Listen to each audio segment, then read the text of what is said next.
Hi, everyone. Welcome back to Novelists Unwind. I'm Johnnie Alexander, and I'm joined today by Tom Threadgill. It's very nice always to have a guy author because there just aren't that many.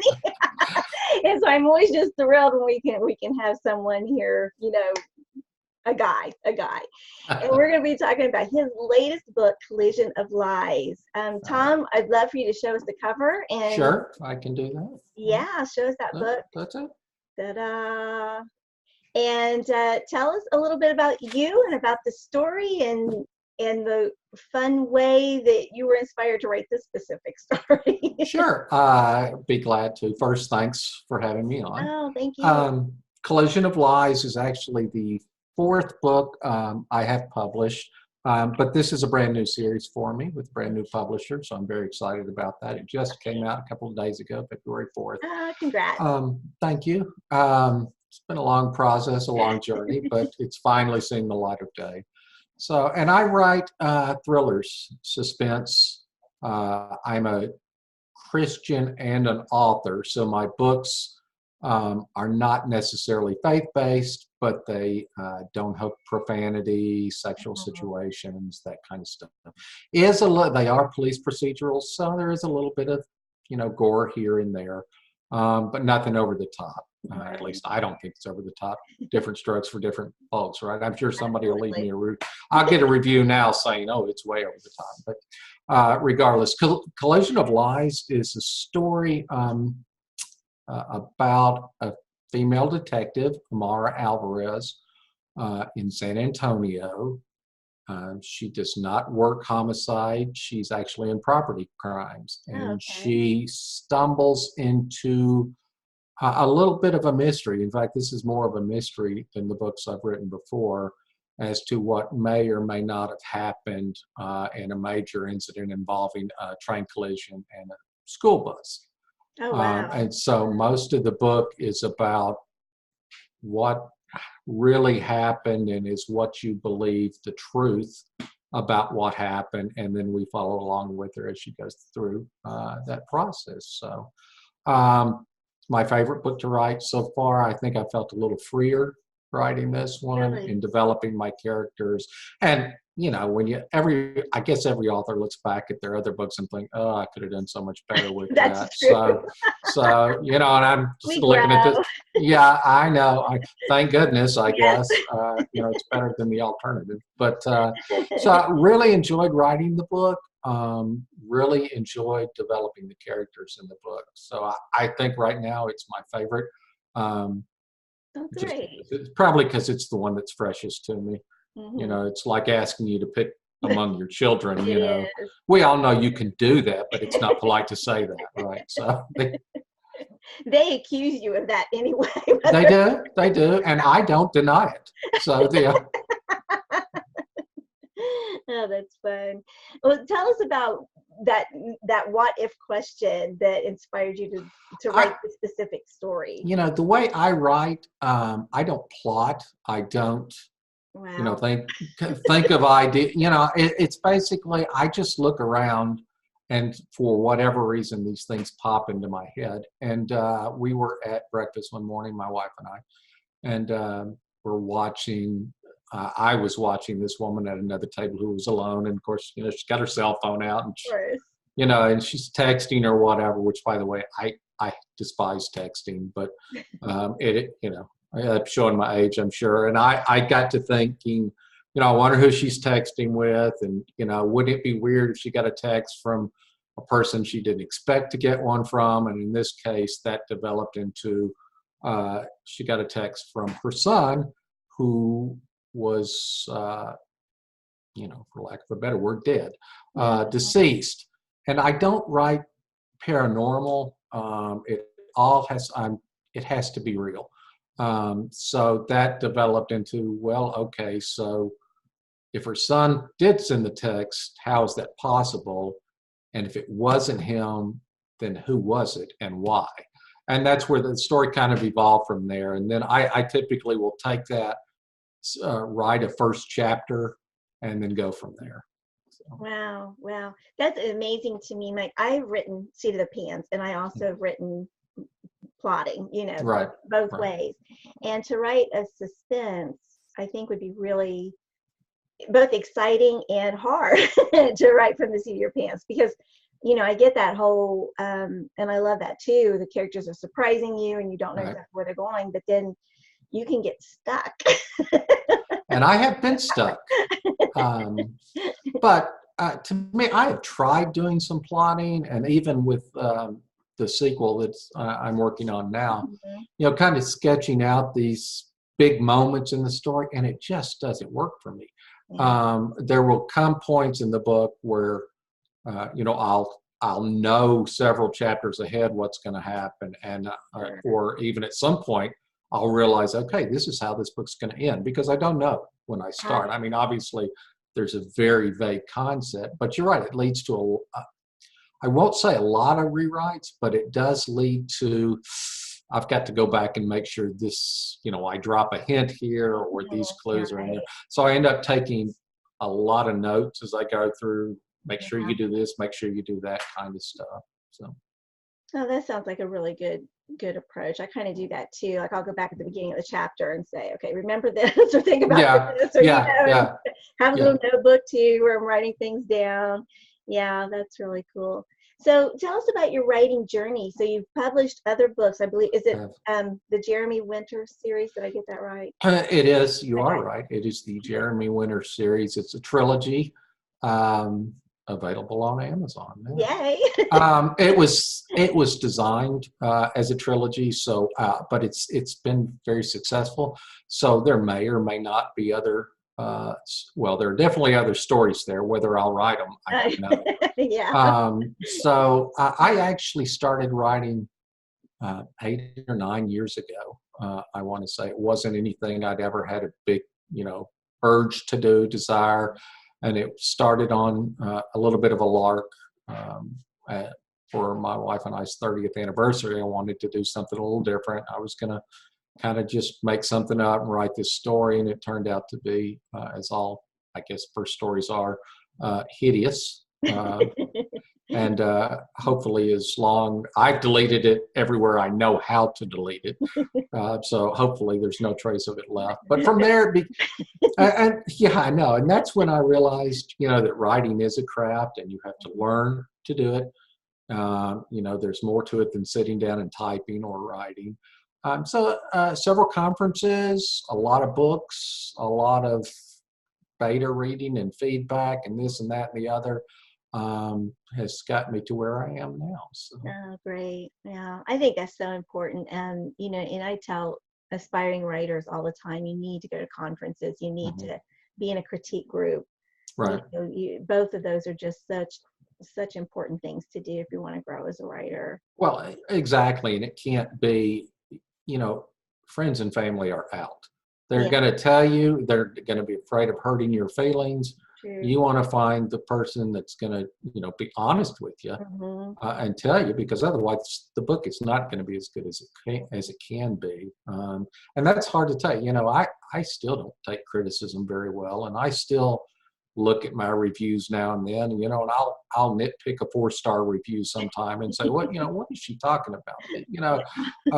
But that's part of learning and growing, I think, is just saying, you know what, they're right. And in fact, one of the reviews I saw for Collection of Lies, I was like, and it was a good review, but I was like, he mentioned something negative, and I was like, I had a problem with that in my own book, and you're the first person to say anything Thanks. about it.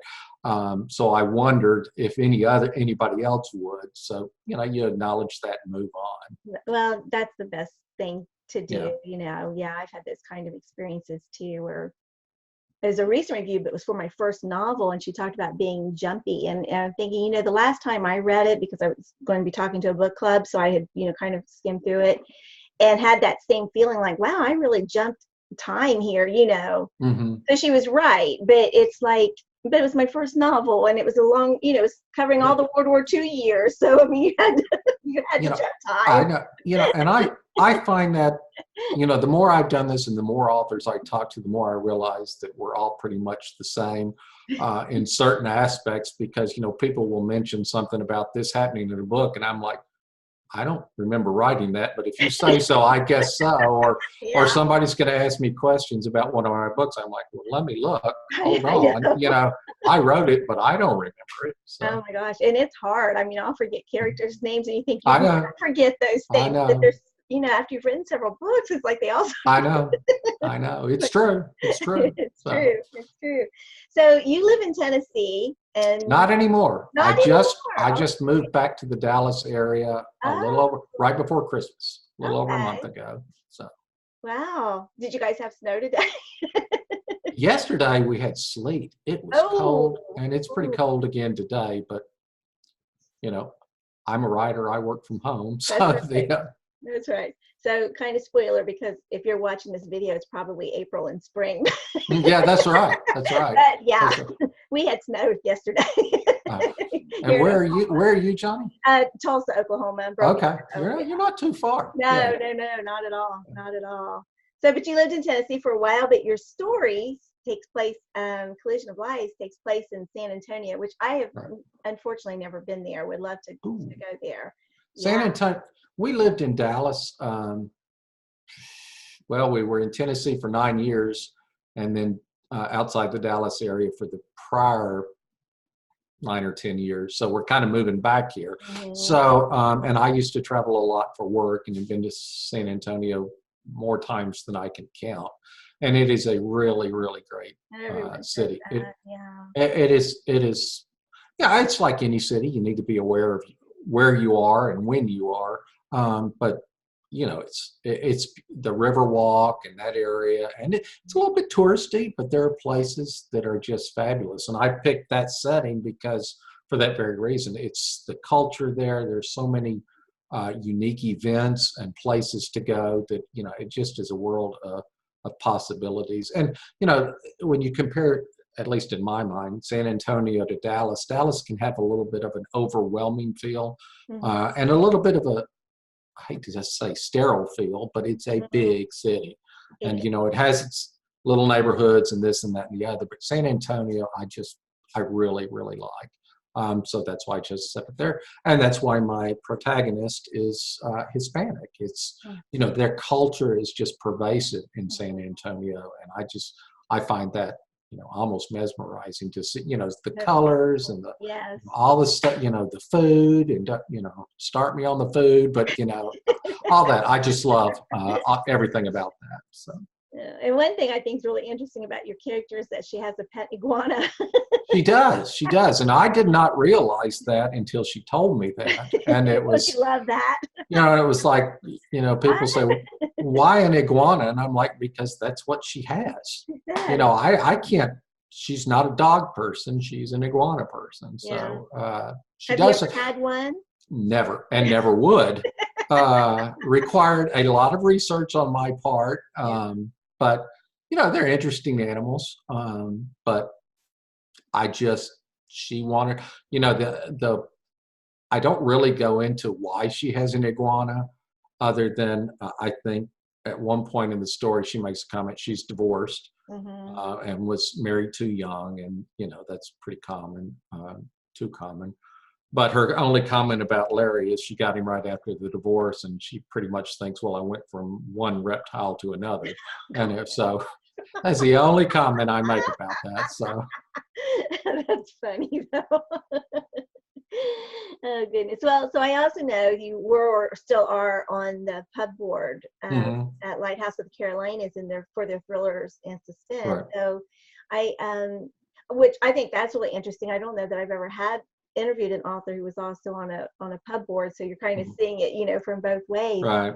But I just wondered if you have any thoughts on how the suspense genre, the thriller genre in the Christian market, the inspirational market is changing or not changing, or what we Um, might be seeing kind of new or different. that's interesting, and that's about a 2-hour discussion. Oh, The not that long. when I started with the Jeremy Winter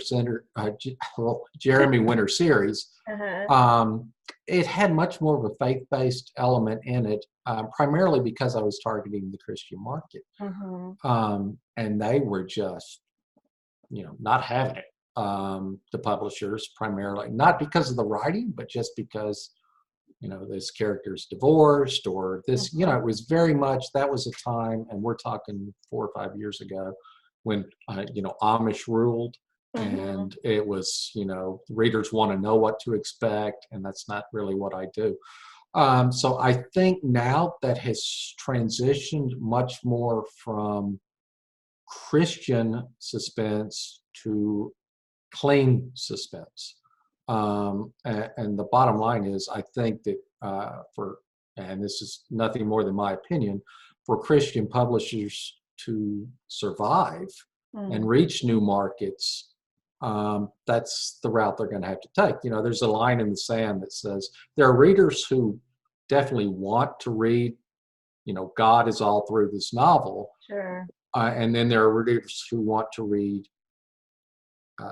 clean fiction. I'm tired of the profanity. I'm tired of it. And a lot of there's Christian, and I crossover is one word to use there, but, my books can be read by Christians without feeling like anything is offensive to them, or at least I hope they can be. So I think a lot of Christian publishers are looking at that now as a new, to put a business term on it, as a new revenue stream. And they can do that without violating their core beliefs or their tenets. And the other part of that is I think, at least from my perspective, I quit reading a lot of Christian fiction because it was too predictable. It was too, God swoops in and saves the day, which certainly that happens sometimes. But, as a Christian, it doesn't happen a lot. Right. So you can't, and since I write realism, I want to put that out there. And then the other part of that is it gives me an opportunity to speak to people who aren't necessarily Christians, who say, wow, I didn't even realize your book didn't have profanity or, sex in it. And I didn't miss it, right. and I think that's a very valid point, is that when you can write that and get that opportunity out there, that's going to open doors that people who read only Christian fiction are never going to have. So Right. Oh, that's great. Yeah, that's wonderful insight into that. Thank you. Sure. Thank you. So you're working on the sequel. So can you give us any little hints about what that will be? Well, if you haven't read it yet, as you know, at the end of Collision of Lies, everybly dies. It's a total no. So it's hard to do the sequel. No, that's obviously not. That's obviously not true. The deadline for the sequel to Collision of Lies was actually a few days ago. So I'm happy to say at this point I'm hoping to only miss that by a couple of months. But where we're going with that is, and the first chapter is actually in Collision of Lies, but the first chapter of the sequel is in there, is that Amara is back. She is now in homicide, and she has a case, maybe, that is unlike anything they've seen before. So I will leave that in there. Okay. And I would tell you that I kind of know how it's going to work out for her, but I'm not sold on that yet. So but I love her character.